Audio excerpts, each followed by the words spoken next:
Friends, మన ఊరు అడవిలో పైకి వెళ్ళాలి కుంకుడుకాయ చెట్లు తగలాలంటే. ఇక్కడ కిందలోనే అతి తక్కువ అసలు ఊరెమ్మిటిగానే ఈ అడవిలో కుంకుడుకాయలు ఇంకా చాలా చాలా పళ్ళకాయలు ఉన్నాయి. చూపిస్తా చూడండి ఫ్రెండ్స్. ఇదిగో చూసారా, ఇదే కుంకుడు గల కుంకుడు చెట్టు. చూసారా పూత ఎలా పూసిందో. ఇక్కడ కేజీ లెక్క కోసుకొని అమ్ముకుంటున్నారు ఫ్రెండ్స్.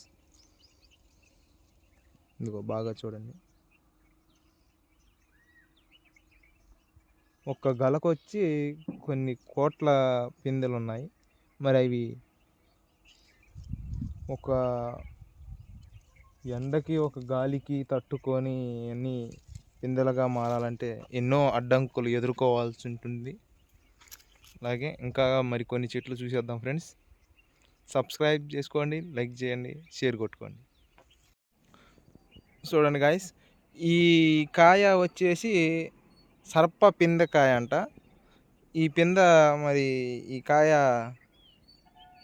వైద్యానికి పనికొస్తుంది అన్నారు. జుట్టు రాలిపోకుండా ఉండటానికి పనికొస్తుంది అని చెప్పారు మన పూర్వీకులు. అది ఎలా ఉంటుందో చూద్దామని వచ్చాను, మీకు కూడా చూపిద్దామని వీడియో చూస్తున్నాను. ఇదిగో చెట్టు ఇలా ఉంటుంది. దీని ఒక్క చెట్టు వచ్చేసి ఇదిగో ఈ షేప్లో ఉంటుంది.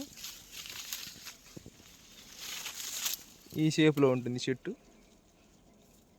బాగా చూసేయండి. ఇది సర్ప పిందకాయ అంట. దీన్ని మన మేకలు మేసే ఆకు, అది నిమ్మకాయ టైపులో ఉంటాయి చూసారా, పసుపు కలర్లో ఉంటాయి. ఆ కాయల పేరేంటో గుర్తులేదు. ఆ కాయలు, ఈ కాయ, ఇంకొక ఆకు పసరుంది, ఆ ఆకు కూడా కనుక్కొని మీకు చూపిస్తాను. కలిపి 3 మిక్సింగ్ చేసి తలస్నానం చేస్తే ఎంటికలు ఊడిపోవంట ఫ్రెండ్స్.